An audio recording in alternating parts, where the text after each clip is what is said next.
எந்தன் வாலிப காலமெல்லாம் எந்தன் வாழ்க்கையின் துணையானார். எந்தன் வாலிப காலமெல்லாம் எந்தன் வாழ்க்கையின் துணையானார். என் இதயமே உம்மை பாடும், எந்த நினைவுகள் உமதாகும். எந்த இதயமே உம்மை பாடும், எந்த நினைவுகள் உமதாகும். இயேசு எந்தன் வாழ்வின் பலனானார், எனக்கென்ன ஆனந்தம். இயேசு எந்தன் வாழ்வின் பலனானார், எனக்கென்ன ஆனந்தம். இயேசு கிறிஸ்துவின் இணையற்ற நாமத்தினாலே தெய்வ சமூகத்தில் சேர்வதற்கு கர்த்தர் கொடுத்த பெரிய கிருபைக்காக நான் அவருக்கு நன்றி சொல்கிறேன். இன்றைக்கும் நம்மோடு கூட ஆவியானவர் இடைப்பட்டு வேத வசனங்களை கொண்டு ஆறுதல் படுத்தவும் தேற்றவும், நம்முடைய காயங்களை கட்டவும், நமக்கு பெலனாய் நமக்கு கிருபையாய் அவர் தங்கியிருக்கத்தக்க மேன்மையுள்ள பாதைகளில் நம்மை நடத்தும்படியாக நாம் வேத புஸ்தகத்திலிருந்து ஒரு பாகத்தை வாசிக்கலாம். உன்னத பாட்டு 2வது அதிகாரம் 2வது வசனத்தை நமக்கு முன்பு நாம் கொண்டு வருவோம். இங்கு எழுதியிருக்கிற அந்த வார்த்தை சபையை குறித்தும் சபை விசுவாசிகளை குறித்தும் அவர் தமக்கு குமாரத்தியாக எண்ணி இருக்கிற அந்த மேன்மையை காண்பிக்கிறதல்லாமல், தேவனுடைய குமாரன் தேவனுடைய குமாரத்தி என்று சொல்லும் பொழுது ஒரு மனிதனுடைய வேதனைகள் அல்லது உபத்திரவங்கள் இவைகள் மட்டும் அல்லாமல் அவன் ஆவிக்குரிய நிலையில் என்ன விதமாய் வளர வேண்டும் என்கிற வார்த்தைகளையும் எவ்வளவு அழுத்தமாய் ஆழமாய் நமக்கு சொல்கிறதையும் நம்மால் வாசிக்க முடியும், நாம் கேட்க முடியும்.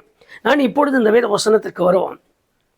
முள்ளுகளுக்குள்ளே லீலி புஷ்பம் எப்படி இருக்கிறதோ என்று ஒரு மலரை அவர் காண்பிக்கிறார். அந்த மலருடைய இருப்பிடத்தை காண்பிக்கிறார், அந்த மலருடைய நிலைமையை காண்பிக்கிறார், அந்த மலருடைய முடிவை காண்பிக்கிறார்.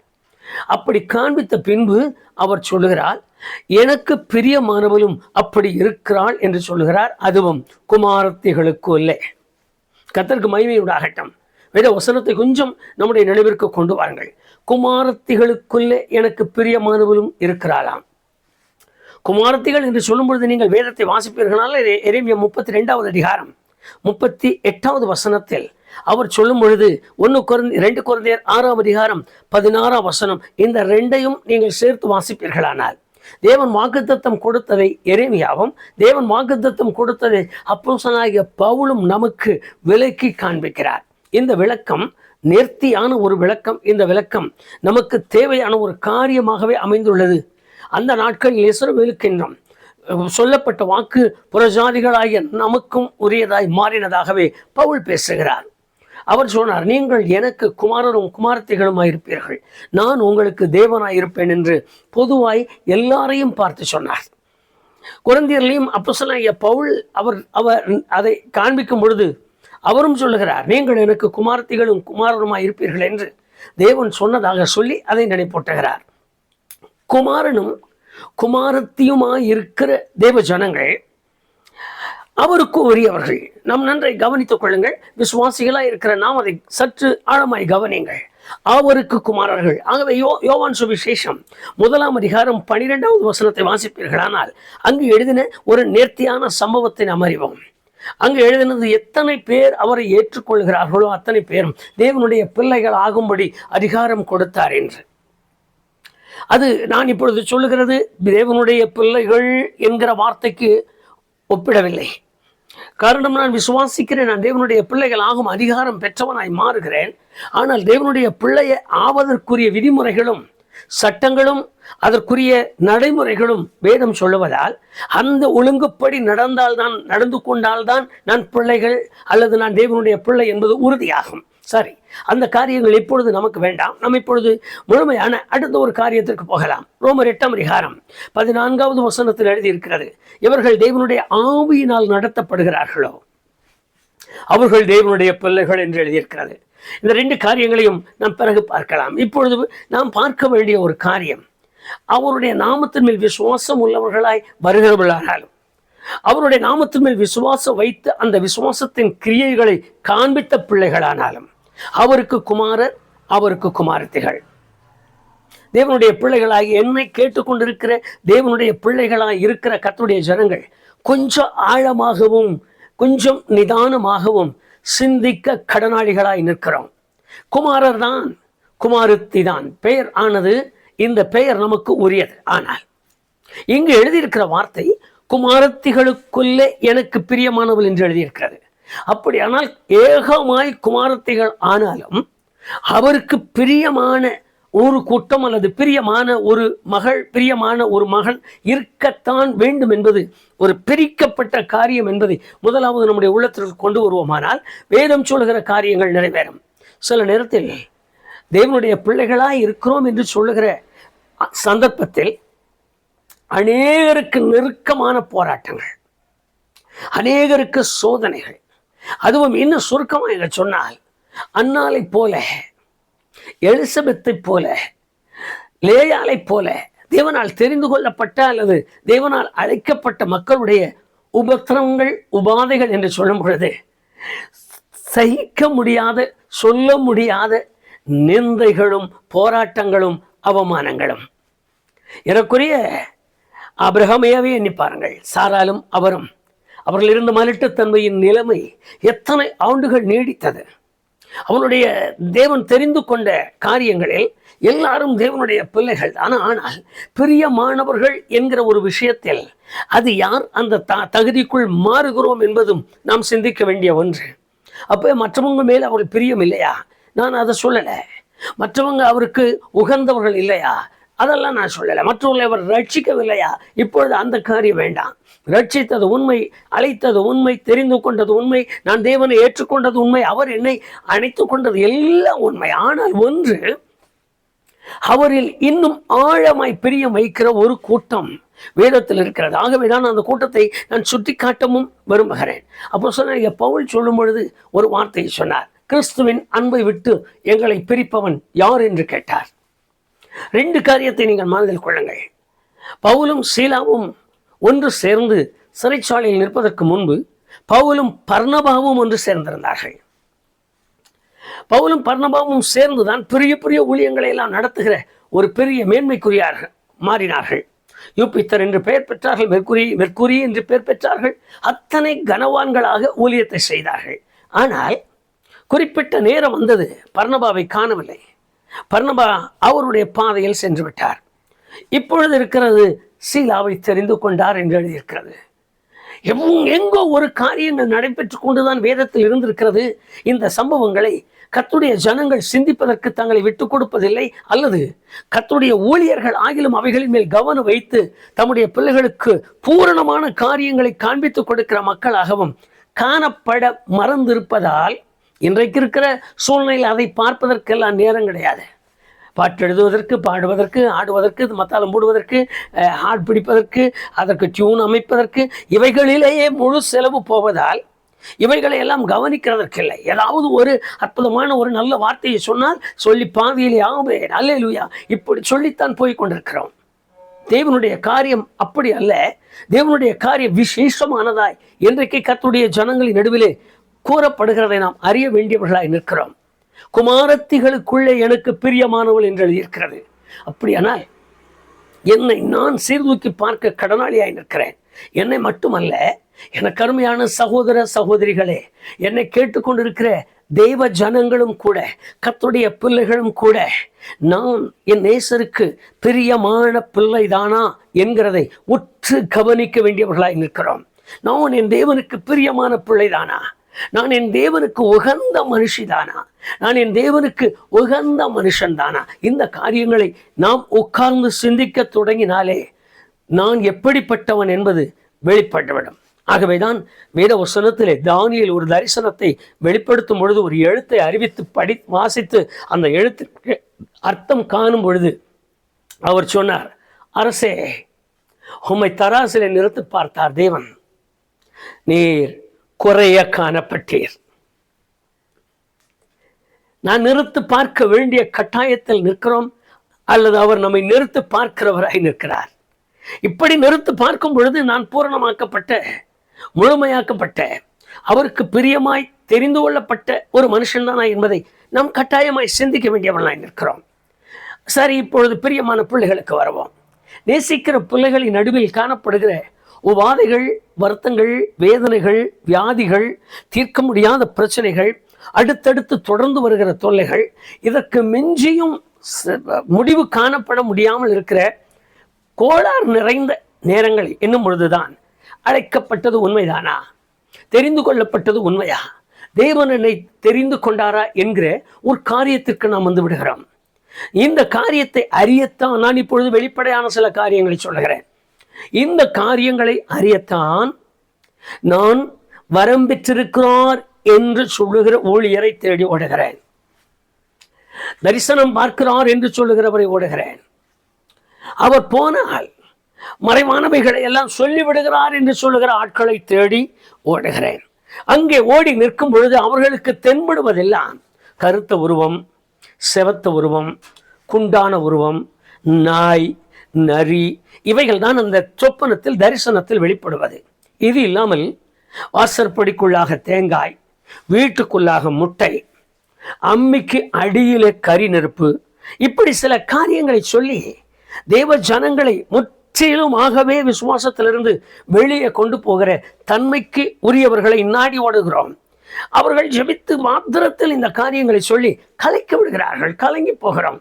வேதம் சொல்லுகிறதை கவனியுங்கள். 139வது சங்கீதம் 5-6 வசனங்களை நீங்கள் வாசித்து பாருங்கள். 15வது வசனத்திற்கு பாருங்கள். அந்த சங்கீதத்தில் நீங்கள் அப்படியே கொஞ்சம் வேற வசனத்தை பார்த்து பாருங்கள். நான் விசித்திர வினோதமாய் உருவாக்கப்பட்டவன் என்று எழுதியிருக்கிறது. ஆச்சரியமான ஒரு சம்பவம். நான் உருவாக்கப்பட்ட விதமே வித்தியாசம். விசித்திர வினோதமாய், அதுவும் இப்படி விசித்திர வினோதமாய் உருவாக்கப்பட்டாலும் நான் புறஜாதியா இருக்கிறதுனால் அவர் என்னை கண்டுகொள்ளாதவராக இருந்தார். மாத்திரமல்ல, நான் கண்டுகொள்ளாததற்கு காரணம் நான் விசித்திர வினோதமாய் உருவாக்கப்பட்டு பூமியின் தாழ்விடங்களில் அவரை நான் பார்த்து சந்திக்கிற அவர் என்னை தேடி வந்தும் நான் அவரை தேடாததால் என் பாவம் என்னை உருக்கொலைய செய்தது. என் அக்கிரமம் என் உருவை முழுவதுமாய் மாற்றினது.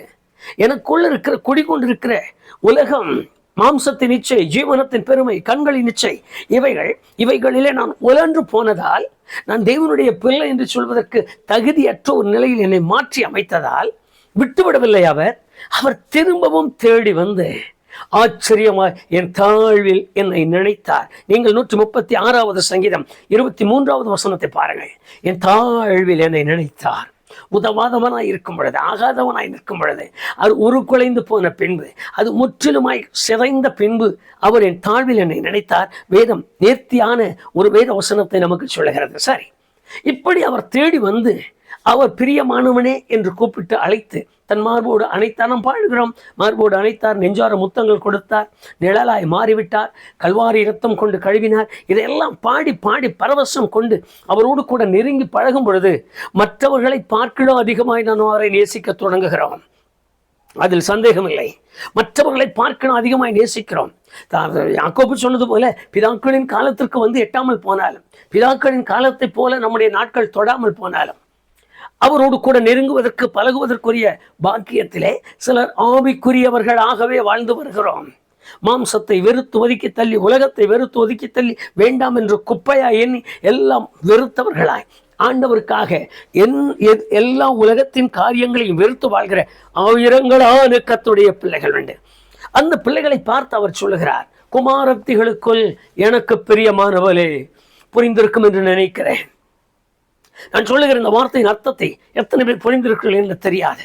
பிரியமானவளே, குமாரத்திகளுக்குள்ளே எனக்கு பிரியமானவள்.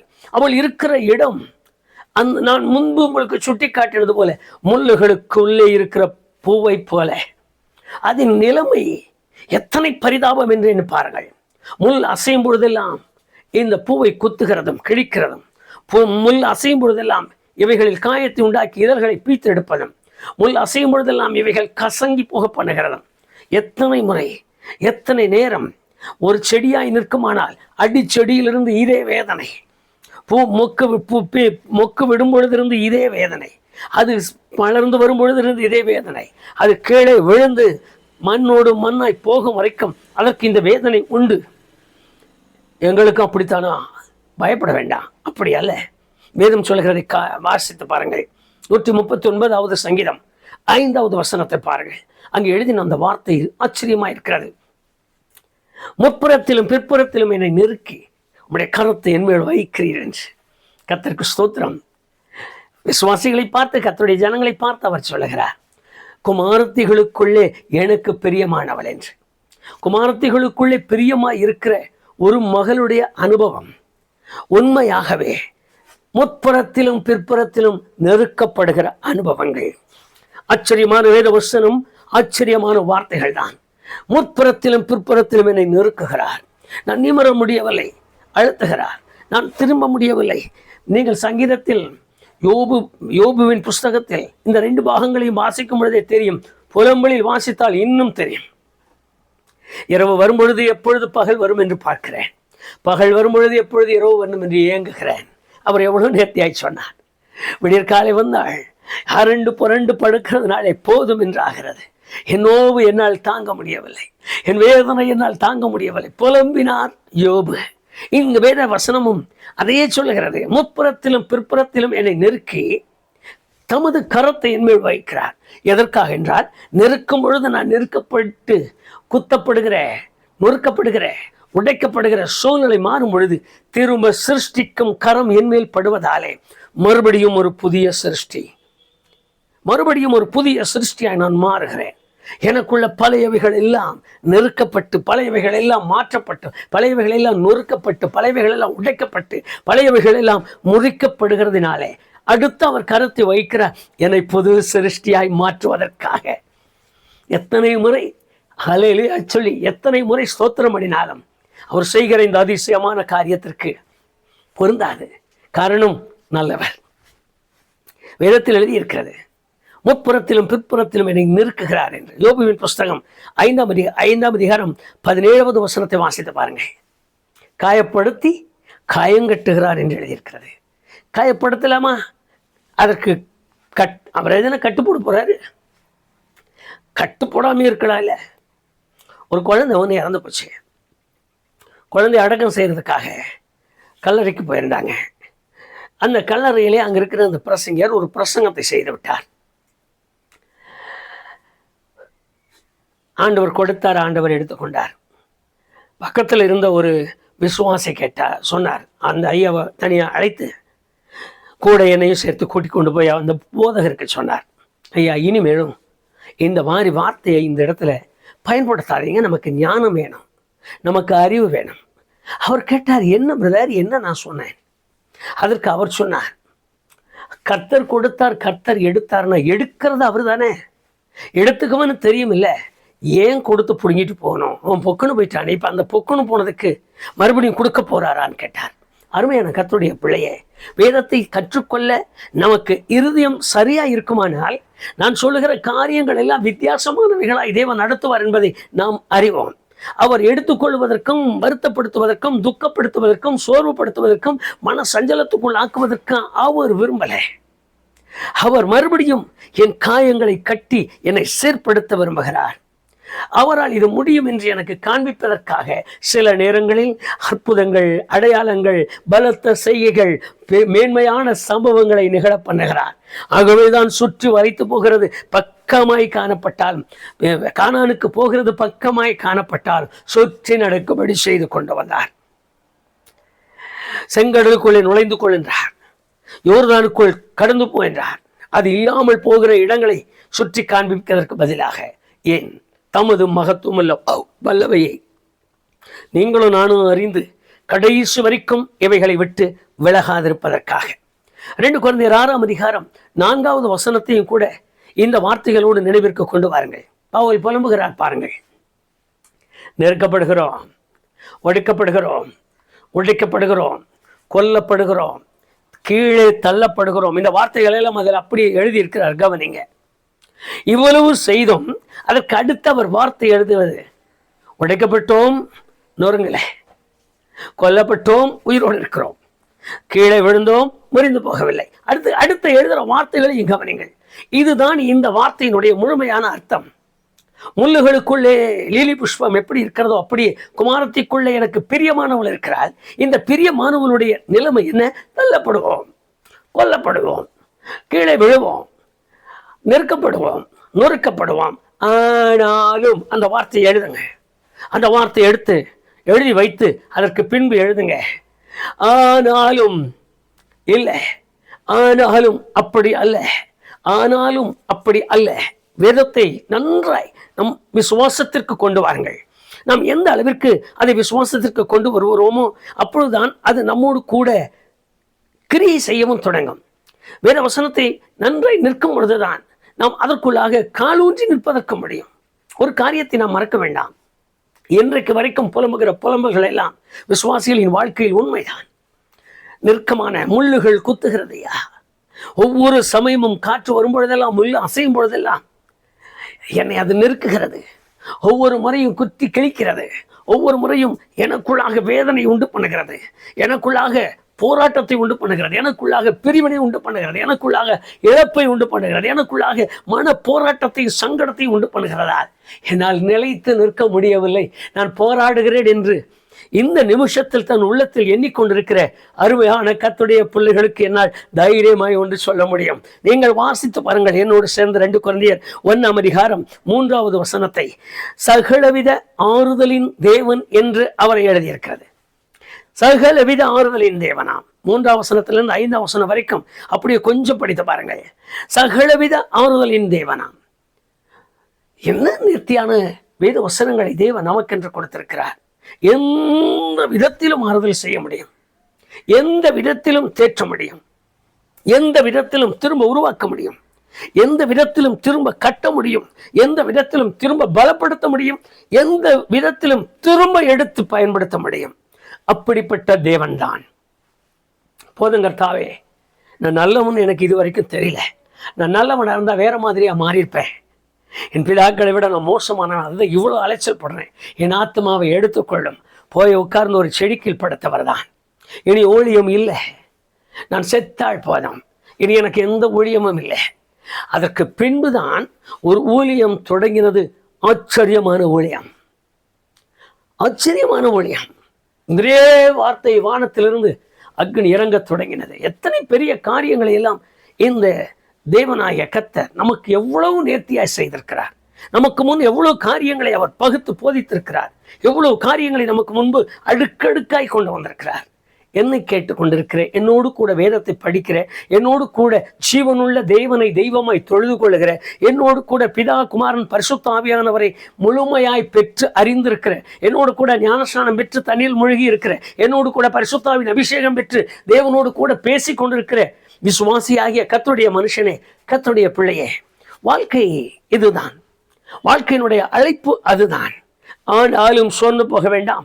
எங்கெல்லாம் குத்தப்பட்டு கொண்டிருக்கிறாயோ அங்கெல்லாம் காயங்கள் கட்டும்படியாக ஒருவரும் அருகில் நிற்கிறார். காயம் இல்லாவிட்டால் கட்டுகிறதற்கு அவர் வர வேண்டியதில்லை. அவர் அருகில் நிற்க வேண்டுமானால் நான் காயப்பட வேண்டியது. எங்கெல்லாம் குத்தி கிழிக்கப்பட்டிருக்கிறோமோ அங்கெல்லாம் மறுபடியும் சீர்படுத்தி குணமாக்குவதற்கு அருகிலே நிற்கிறார். எங்கெல்லாம் உடைந்து ஒட்டி சிதறி இருக்கிறோமோ அங்கெல்லாம் சேர்த்து வைத்து அதை மறுபடியும் உருவாக்குவதற்கு அருகிலே நிற்கிறார்.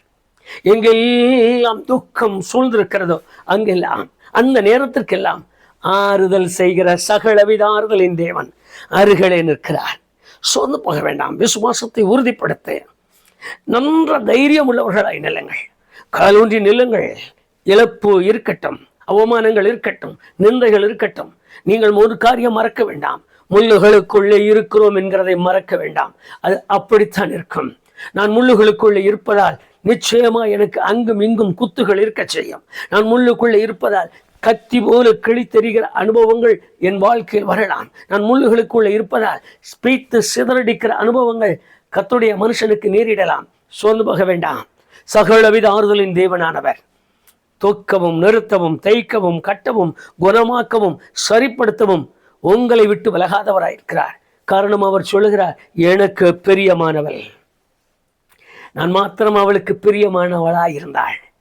என்னை பார்க்க வராமல் இருக்க மாட்டார், என்னை கேட்க வராமல் இருக்க மாட்டார், என் கூக்குரலை கேட்டு அவர் தூரத்தில் நிற்க மாட்டார். காரியங்களை கவனியுங்கள். உயிர்த்தெழுவதற்கு அடிக்கப்படுவதற்கு முன்னமே, அடிக்கப்படும் பொழுது எத்தனை பேர் ஓடி போகிறான் என்று தெரியாது.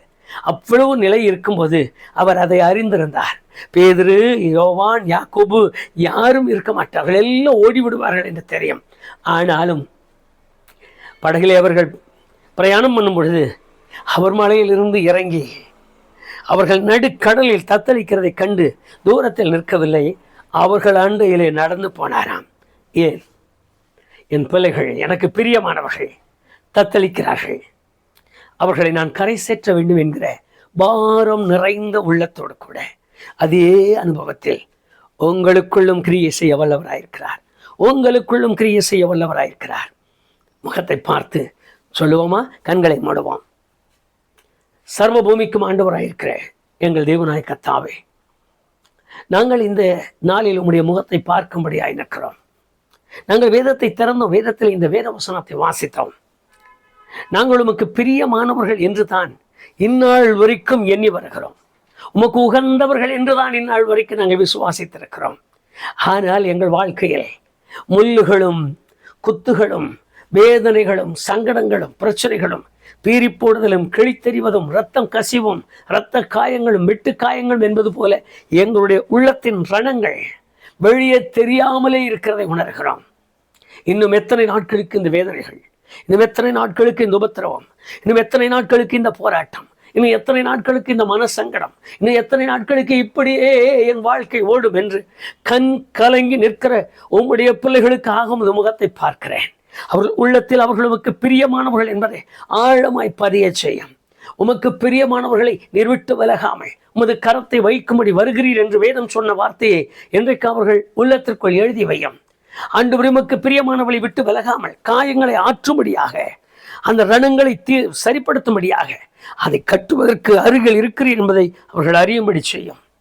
மாத்திரமல்ல, எல்லாவற்றிற்கும் ஆறுதல் தருகிற தேவன், எங்களுடைய தேவன் எங்களோடு இருக்கிறார் என்கிற அந்த ஆழமான சிந்தையும் உணர்வும் உம்முடைய பிள்ளைகளுக்கு உண்டாக செய்யும். விசேஷமாக நோயின் தொல்லைகள், கடன் பிரச்சனைகள், பிசாசின் அந்தகாரத்தின் வல்லமைகள், ஆண்டவரே மற்றவர்கள் சொல்லுகிறது போல சோனியங்கள், மாந்திரிகங்கள், இப்படிப்பட்ட காரியங்களிலே சிக்கி தவிக்கிறவர்களாக தினம் தினம் தினம் தினம் முள்ளுகளால் குத்தப்படுகிறோம். முள்ளுகளுக்குள் கிடப்பது போல்தான் எங்கள் அனுபவம். படுத்தால் தூங்குவதற்கில்லை, பொல்லாத சொப்பனங்கள். நாங்கள் என்ன செய்வோம்? எத்தனை முறை நாங்கள் செபித்தாலும் எங்களை விட்டு இந்த தொல்லை நீங்கவில்லை, இந்த உபத்திரவம் மாறவில்லை, இந்த போராட்டம் எங்களை விட்டு நீங்கவில்லை என்று கண்ணீரோடும் வேதனையோடும் கேட்டுக்கொண்டிருக்கிற ஒருவரையும் மறந்து போகாதிடம். ஒவ்வொருவர் மேலும் இறக்கமையும், ஒவ்வொருவர் மேலும் இறக்கமையும். வேதம் சொல்லுகிறது போலவே அவர்கள் அருகில் நின்று அவர்களை தேற்றுவீராக, ஆற்றுவீராக. காயங்கள் கட்டப்படட்டும். ஆண்டவரே, அவர்களை குத்தி கொண்டிருக்கிற எந்த பிரச்சனையானால், கடன் தொல்லையிலிருந்து கர்த்தாவே, அவர்களுடைய வாழ்க்கையில் அவர்கள் அனுபவித்துக் கொண்டிருக்கிற எல்லா சங்கடங்கள் வரைக்கும் இன்றைக்கு அவர்கள் அதிலிருந்து விடுவிக்கப்பட்டவர்களாய், உம்மாலே காக்கப்படுவர்களாய் மாற நீர் கிருபை தாரும்.